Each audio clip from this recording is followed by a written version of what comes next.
Lorsqu'un aventurier croise un kobold, il voit une petite créature reptilienne d'à peine 1 mètre, voûtée, nerveuse, armée d'une lance trop grande pour elle.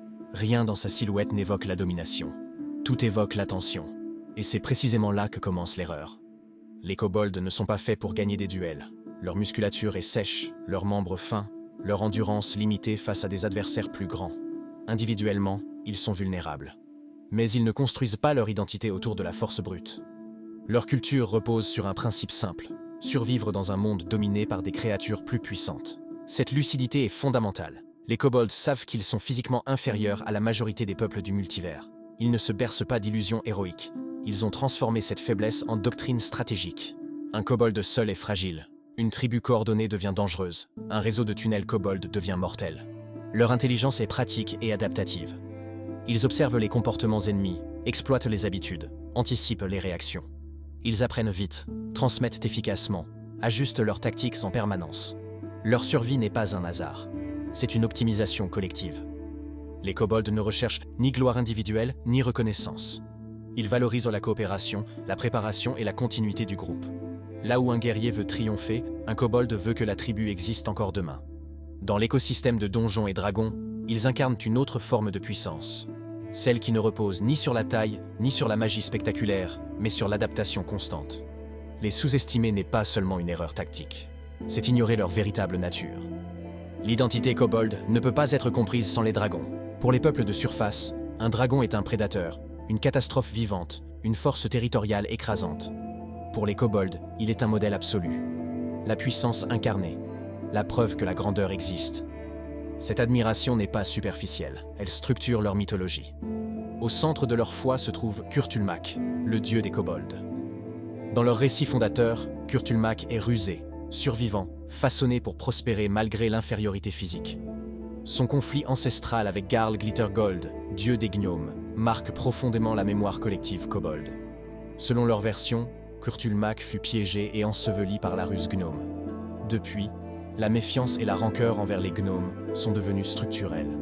Mais au-delà de cette haine, leur mythe affirme autre chose. Les kobolds ne sont pas des créatures accidentelles. Ils seraient liés à l'essence draconique. Certaines traditions affirment qu'ils descendent du sang des dragons, d'écailles imprégnées de magie ou d'un fragment oublié de puissance draconique. Qu'il s'agisse d'une vérité cosmique ou d'une construction culturelle, importe peu. Ce qui compte, c'est la conviction. Les kobolds se perçoivent comme les héritiers spirituels des dragons. Cette croyance influence leur organisation sociale.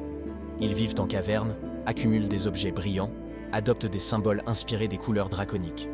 Leur hiérarchie imite le modèle draconique, une figure dominante au sommet, une structure descendante claire, une loyauté absolue. Mais la réalité est asymétrique. Les dragons considèrent généralement les kobolds comme utiles, pas comme égaux. Mineurs efficaces, gardiens zélés, première ligne sacrifiable. Un dragon puissant tolère une tribu kobold si elle renforce son territoire. Rarement par attachement, presque toujours par intérêt. Du côté kobold, cette relation est interprétée différemment. Servir un dragon n'est pas une humiliation, c'est une proximité avec la grandeur. Être accepté dans son repère, même comme serviteur, signifie participer indirectement à sa puissance. Ils ne contestent pas la supériorité draconique, ils l'acceptent comme ordre naturel. C'est là que naît leur tension fondamentale. Ils se pensent liés au dragon par le destin, mais vivent sous une domination qu'ils justifient par la foi. Cette dynamique façonne leur culture entière. Leur ambition n'est pas de remplacer les dragons, elle est de s'en approcher, symboliquement et spirituellement. Et cette aspiration explique leur obsession de l'efficacité, de la discipline et de la survie. Un kobold n'impressionne pas par sa stature. Il mesure rarement plus d'1 mètre. Son corps est mince, nerveux, adapté aux espaces confinés. Sa peau écailleuse varie du brun terreux au rouge sombre, parfois teinté de nuances évoquant une lignée draconique. Son museau est étroit, ses dents petites mais acérées, et ses yeux larges reflètent une attention constante. Son centre de gravité bas et ses mouvements rapides traduisent une adaptation aux galeries étroites plutôt qu'aux champs de bataille ouverts. Physiquement, il est désavantagé face à la plupart des peuples humanoïdes. Moins fort qu'un orc, moins résistant qu'un nain, moins agile qu'un elfe en terrain dégagé. Cette infériorité est objective. Elle est intégrée dans leur manière de penser.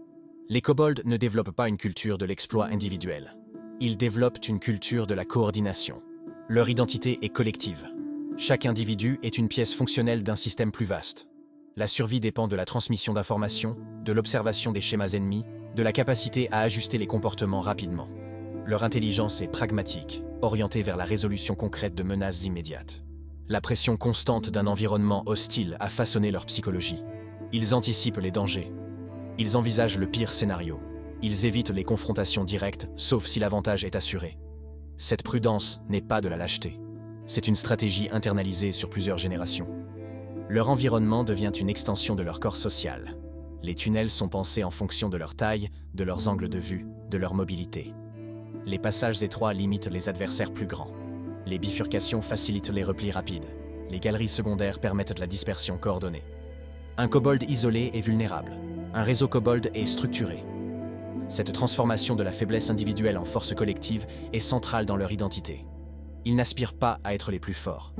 Ils cherchent à être les plus adaptés à leur propre territoire. Et cette logique se retrouve dans leur organisation interne, où discipline et hiérarchie assurent la cohésion nécessaire à leur survie. La société kobold est structurée, fonctionnelle et rarement indulgente. À la tête d'une tribu se trouve généralement un chef, parfois appuyé par un prêtre de Kurtulmak ou un chef de guerre. L'autorité ne repose pas sur le prestige, mais sur l'efficacité. Le chef doit protéger la tribu, optimiser les ressources et anticiper les menaces. S'il échoue, son statut peut être contesté. Chaque kobold a un rôle précis: creuser, surveiller, piéger, patrouiller, transmettre l'information. La spécialisation est simple mais essentielle. Dans un environnement hostile, l'inefficacité collective est un risque existentiel. La pression sociale est forte. Le groupe prime sur l'individu. Un kobold qui compromet la sécurité commune peut être rétrogradé, isolé ou déplacé vers des tâches plus dangereuses. Cette rigueur ne vient pas d'une cruauté gratuite, mais d'une logique de survie. Leur monde ne pardonne pas l'erreur prolongée. Lorsque la tribu vit sous l'influence d'un dragon, la hiérarchie s'ajuste. Le chef devient intermédiaire. Le prêtre interprète les signes ou les volontés supposées de la créature draconique.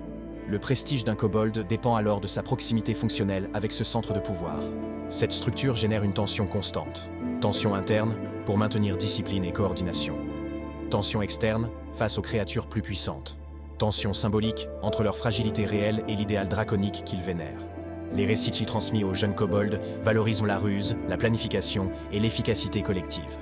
Le héros kobold n'est pas celui qui affronte seul un ennemi plus fort. C'est celui qui a conçu un dispositif permettant à la tribu de survivre sans pertes inutiles. La hiérarchie n'est donc pas un simple système de domination. Elle est un mécanisme d'optimisation. Cette organisation prépare le terrain pour ce qui constitue leur signature stratégique, la transformation de l'espace en armes.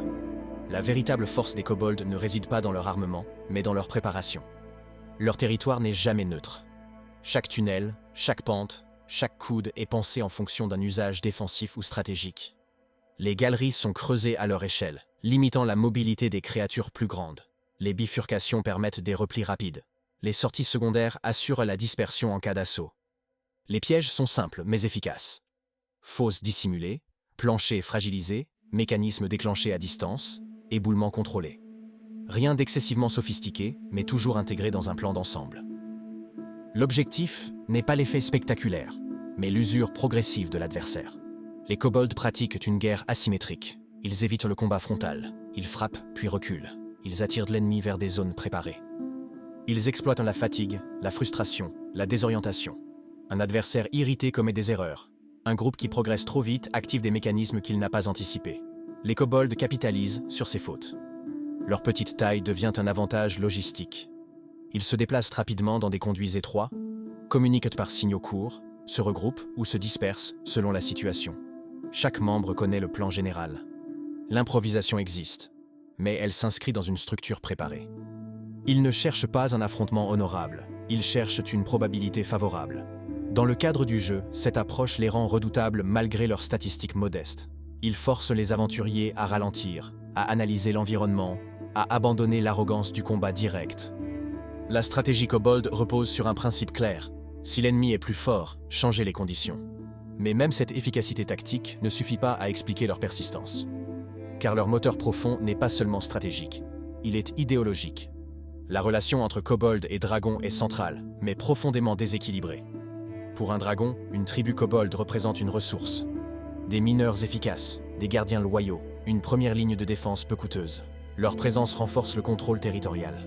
Ils élargissent les galeries, surveillant les accès, absorbent les premières pertes en cas d'intrusion.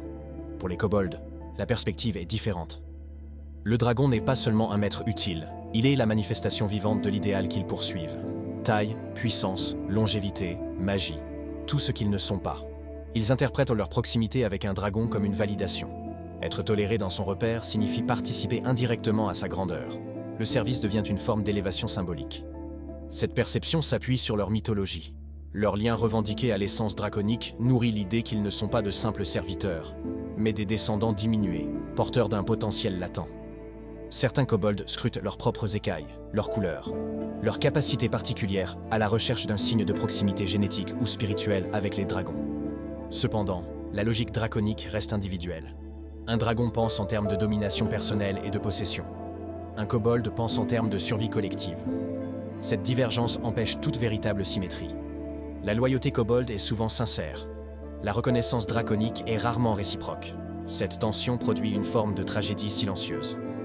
Les kobolds justifient une hiérarchie qui les place durablement en position subordonnée parce qu'elle s'inscrit dans leur vision cosmique du monde. Ils ne cherchent pas à renverser les dragons. Ils cherchent à mériter leur place à proximité d'eux. Ce choix idéologique renforce leur discipline et leur cohésion. Mais il limite aussi leur horizon. Tant que l'idéal draconique reste au sommet de leur système de valeurs, ils acceptent une structure où leur grandeur ne sera jamais autonome. Pourtant, cette vision n'est pas figée. Le regard porté sur eux a évolué au fil des éditions du jeu. Les kobolds n'ont pas toujours occupé la place qu'ils ont aujourd'hui dans l'imaginaire du jeu. Dans les premières éditions de Donjons et Dragons, ils apparaissent principalement comme des adversaires de bas niveau. Habitants typiques de donjons, ils servent d'introduction aux dangers souterrains. Leur lien aux dragons existe déjà, mais ils restent secondaires. Ils sont définis par leur faiblesse relative et leur fonction utilitaire dans la progression des personnages. Avec le temps, leur identité s'affirme. Leur connexion à l'héritage draconique devient centrale. La figure de Kurtulmak se précise. Leur culture, leur hiérarchie, leur psychologie collective gagnent en cohérence. Ils ne sont plus seulement un obstacle récurrent, mais un peuple doté d'une mythologie propre et d'une logique interne. La 5e édition marque un tournant significatif. Les kobolds deviennent jouables. Ce changement est structurel. Ils transforment leur statut narratif. Un kobold joueur n'est plus une unité interchangeable d'une tribu anonyme. Il peut être un individu confronté à des choix, un exilé ayant quitté son réseau souterrain, un croyant fervent ou un sceptique remettant en question l'interprétation traditionnelle de l'héritage draconique. Cette possibilité ouvre un espace d'exploration identitaire inédit. Le passage du rôle de monstre à celui de personnage potentiel modifie le regard porté sur eux. Ils ne sont plus uniquement définis par leur faiblesse mécanique, mais par leur culture, leurs croyances et leur adaptabilité. Cette évolution reflète une tendance plus large dans le jeu, approfondir les peuples autrefois perçus comme purement antagonistes. Les kobolds deviennent un exemple de cette transition. Ils illustrent comment une créature initialement conçue comme adversaire mineur peut acquérir une profondeur sociologique et mythologique. Ce déplacement de perspective ne supprime pas leur fragilité, il la contextualise.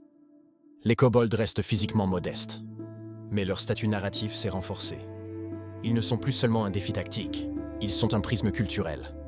Et c'est précisément ce qu'ils révèlent sur Donjons et Dragons dans son ensemble. Dans un univers dominé par des dragons anciens, des démons colossaux et des héros légendaires, les kobolds occupent théoriquement l'échelon inférieur de l'échelle de puissance. Ils ne possèdent ni la force des géants, ni la magie naturelle des dragons, ni la longévité des elfes. Leur territoire est restreint, leur influence politique est quasi inexistante. Leur existence se joue souvent dans des galeries oubliées sous la surface du monde. Et pourtant, ils persistent. Les kobolds illustrent une idée centrale de Donjons et Dragons. La survie ne dépend pas uniquement de la puissance brute. Elle dépend de l'adaptation, de la coordination et de l'exploitation intelligente de l'environnement. Ils acceptent leur fragilité physique et l'intègrent à leur stratégie collective. Ils ne cherchent pas à rivaliser frontalement avec les peuples plus forts. Ils modifient les conditions du conflit.